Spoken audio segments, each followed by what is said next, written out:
The bulletin is live on DSTV channel 279. We are streaming across the world on Facebook at TV3 Ghana. Thank you for joining us here on the program. We start from here. Residents in flood-affected communities across the country continue to look forward to further assistance from various agencies.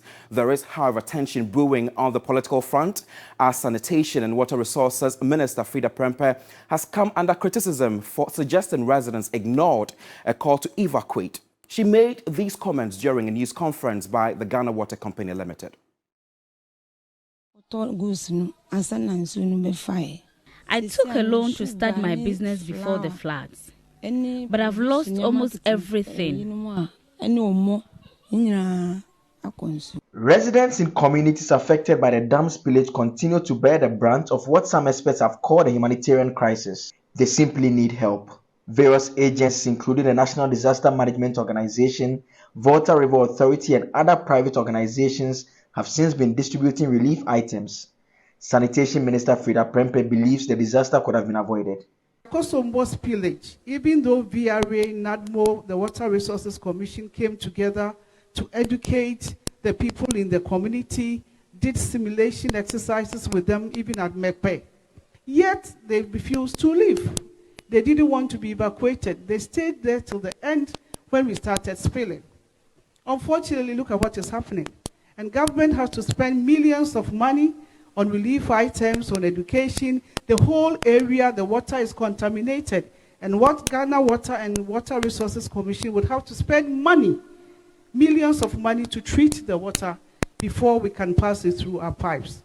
So a stitch in time saves nine, but sometimes it's difficult to accept the situation.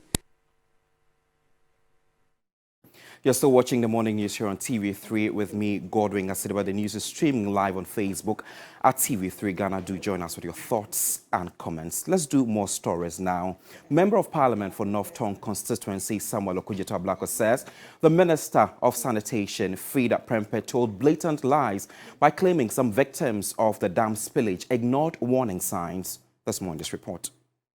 The Kosombo spillage, even though VRA, NADMO, the Water Resources Commission came together to educate the people in the community, did simulation exercises with them, even at Mepe. Yet they refused to leave. They didn't want to be evacuated. They stayed there till the end when we started spilling. Unfortunately, look at what is happening. And government has to spend millions of money on relief items, on education. The whole area, the water is contaminated. And what Ghana Water and Water Resources Commission would have to spend money, millions of money to treat the water before we can pass it through our pipes. So a stitch in time saves nine, but sometimes it's difficult to accept the situation. These Akufo-Addo ministers should stop adding insult to injury. We are pained, we are distressed, we are depressed, we are devastated. They should stop these things. It's getting on our nerves. We have had enough of their blatant lies. She should tell us when. She should give us dates. When did they come here? She herself, has she been here before? I mean, does she know what she's talking about?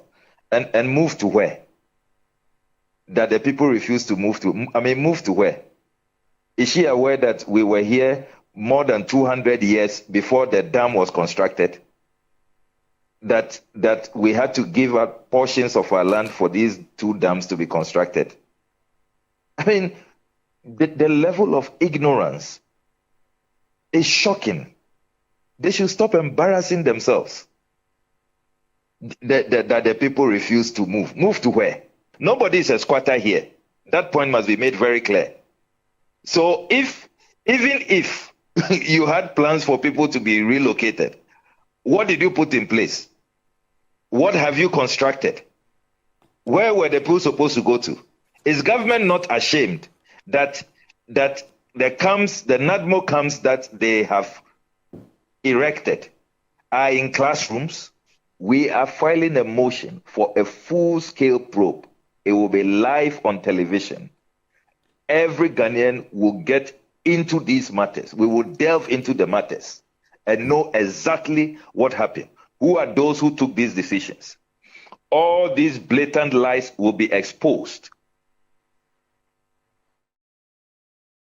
We will be getting more responses on the back of this subsequently. Amidst the ongoing crisis caused by the Akosombo Dam spillage, a University of Ghana research fellow, Professor Michael Kwesa-White, has voiced his support for declaring a state of emergency during his visit to the Shai Osudoku district in the Greater Accra region, where 1,884 people have been displaced. He emphasized the urgent need for coordinated relief efforts to ensure equitable distribution. The repercussions of the Akosombo and Kpong Dam spillage have sent shock waves across Ghana, with thousands of citizens struggling to find safe shelter. Approximately 1,884 individuals, comprising women and children, have been relocated from their homes in the Shai Osudoku district to temporary centers in Tokpo. These displaced residents, much like those in other affected regions, find themselves without access to essential services and basic amenities. So we are appealing for people that they should come to our aid and help us with mattresses, if they can also help us to put a structure so that they can be there, so that the school too can be in a possession. Among the impacted communities in this district are Jokbo, Abuvienu and Abuviakpong. No money, no food. Even the water too is not good. So always we buy pure water to cook, bathing, everything is pure water. It's a lot of money. Professor Michael Kwesa-White leading a group of individuals engaged in mobilizing relief items for the displaced citizens. One of the organizations that supported us massively is the NGO called Food for All Africa. We don't want lives to be lost before we begin to say, oh, we could have taken an action earlier. The churches in Ghana must rise up to the occasion. There is no value in the church if it cannot rise up to provide some relief and bring some smile to people who are suffering. Our NGOs must do what Food for All Africa and others are doing. He called for a coordinated effort to ensure that every displaced individual receives the assistance they need. So many organizations are doing. I hope that there is some level of coordination so that relief will be brought to our people. The harm that this spillage had caused our people is something that most people may not be able to recover from so easily. But as a society, we can mobilize and put some smile on their faces. To a disturbing story, snake bites are the most common cases reported in makeshift health centers serving flood-affected communities following the Akosombo and Kpong Dam spillage. The Director General, Dr. Patrick Kuma Abuaji, after visiting some affected areas, tells TV3 the situation is under control, but there is the need for system strengthening. The Ghana Health Service says there is no disease outbreak yet, though it's on alert for cholera, diarrhea-related diseases, and malaria. The spillage of 2 dams has raised concerns about disease outbreaks in displaced persons.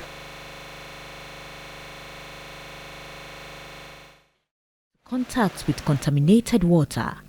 According to health authorities, there is need for additional logistics deployment in the area as it focuses on preventive service approach. More logistics will be needed. Just coming from Bapa, even though they are all well, there's an urgent effort to just do a medical screening for them to ensure that they are all okay. I mean, those who are hypertensive, we give them medication. We're not waiting for a situation where we call it imminent health danger. I believe that the systems are working and we'll continue strengthening it until such time that this whole crisis will be over. For now, we are not seeing anything significant apart from a few places where there were a few snake bites, which have been resolved because of the congestion and the possibility of contamination of water and the spreading of diseases. That's why we have brought them all this infection prevention system.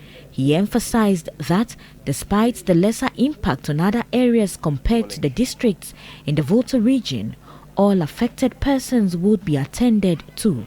3 districts in Eastern and 3 districts in Greater Accra, the community what has not affected directly moved out of their community, but we are disinfecting the community and the area they live, giving them opportunity to be able to wash their hands more often, advising them not to go near the water or walk through the water or take that type of water for you. So we believe that if we continue this way, we should be able to avert the catastrophe. Over 26,000 people have been displaced in the Volta, Eastern and Greater Accra regions. Away from the dam spillage and its related stories, back here in the capital, Managing Director of the Ghana Water Company Limited, Clifford Brymer, has justified the planned demolition of some homes close to the Wager Dam, insisting it is in the interest of public safety. Residents have in the last week resisted an earmarking of their residence for the exercise of the national security. The management of the Ghana Water Company has been speaking on the matter. As a place where even when we spill, it can create problems. And so people must move off those areas. But they realize that if they want to move everybody, that will be taking the whole country out. And so they will want to allow some distance. So they agreed with the Ghana Water Company that, okay, 500 meters from the facilities can be okay. And that's why the markings were going on. But the time they will come and do the demolition, GWCL can be in the known, because it's gone out of our hands into a security, it's become a security issue. So they can no longer discuss with that. They only came to us because they wanted to see what we can give away. And we said that, okay, 500 meters is okay. If we get the 500 to the riverside, that will be fine. And that's why they started doing the marking. But for us to tell when the action will be taken, I don't think I am in the known of what will happen. Let's go to the Central Business District now. Traders affected by the Makola shopping mall fire outbreak claim that the disaster is as a result of poor management. The facility, the content, faces heavy congestion, poor ventilation and accessibility challenges due to its lack of major renovation. George Quaining reports. The traders are counting their losses after the Makola shopping mall fire outbreak, destroying items like jewelry, perfumes, cosmetics and wigs. Over the years, the traders have raised concerns about the facility's management, leading to the anticipated disaster. 6 of us, again, their things are born this year again. Their things are born last 2 years, and this year again, they are among again. Where did they want to start? I lost a lot of money, more than 400,000 Ghana cedis. They are only concerned about the revenue they generate from us and not our welfare. Paying rent ranging from 4,000 cedis to 8,000 cedis yearly, traders expected more from MMC Property Management Limited, who are managing the facility on behalf of SNIT. The whole place is choked. The staircase has been given as a shop. There is no place to pass. When you are passing, somebody's apata is there. There is no ventilation. You can even see it. All these containers. The Ghana Union of Traders Association's leadership, while sympathizing with its members, criticized SNIT for creating a ghetto-like and poorly structured market for traders. For SNIT to put up such a structure is unfortunate. We don't know what informed them to put up such a structure. And then I was even surprised that the fire service were able to come here to even put the fire off. The whole place is not well structured. Guta leadership and MMC Property Management Limited executives engage in a heated argument over a potential compensation package for traders. You shouldn't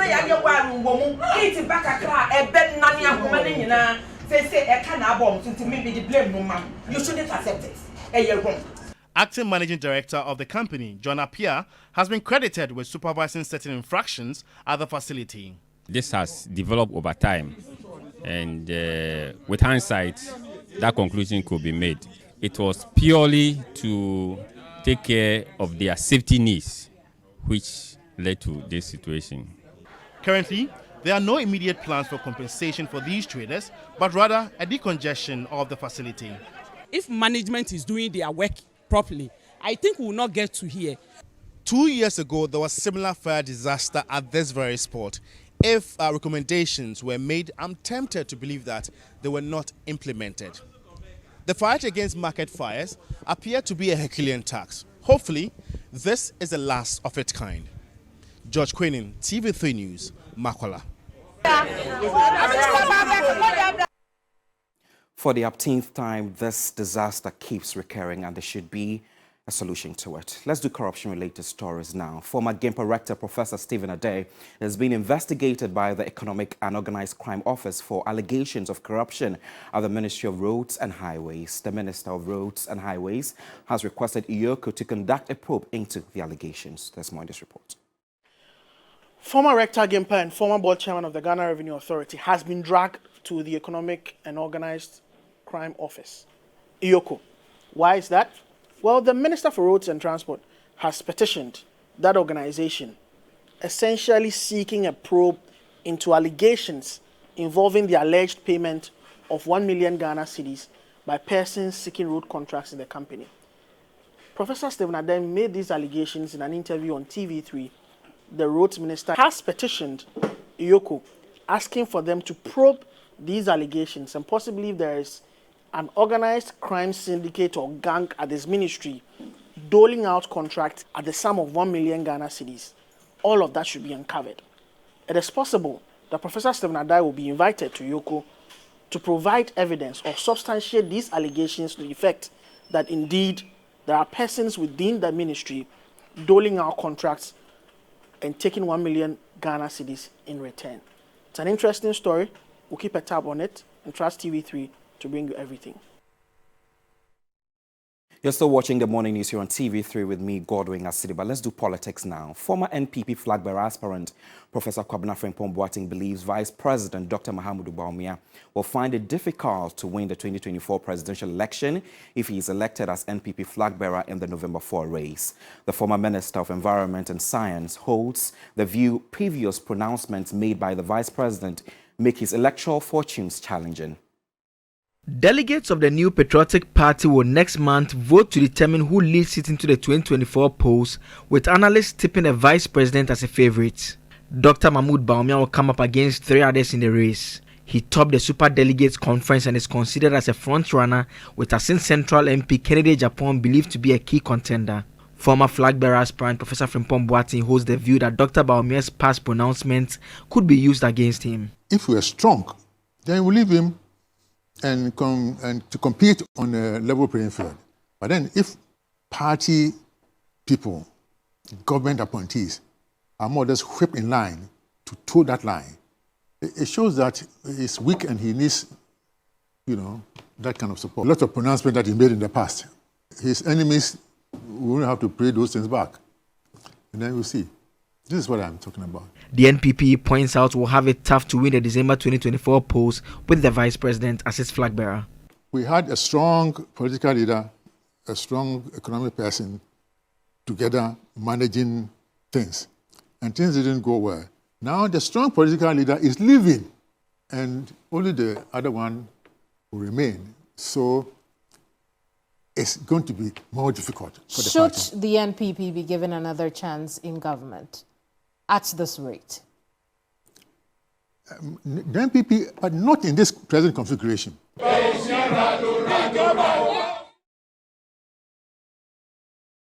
To some international news now. UK Prime Minister Rishi Sunak says the blast at Gaza's Al Ali hospital last week was likely caused by a missile fired from within Gaza. He says British intelligence believes the explosion was likely caused by a missile or part of one. And he tells the House of Commons the misreporting of the blast had a negative effect in the region. Hamas blamed the incident on an Israeli strike, but Israel said a misfiring Palestinian Islamic Jihad rocket within Gaza was responsible. Britain's findings are in line with conclusion reached by the United States, France, and Canada. Meanwhile, 2 further hostages have been released by Hamas. Israel says 222 Israelis are being held hostage in Gaza.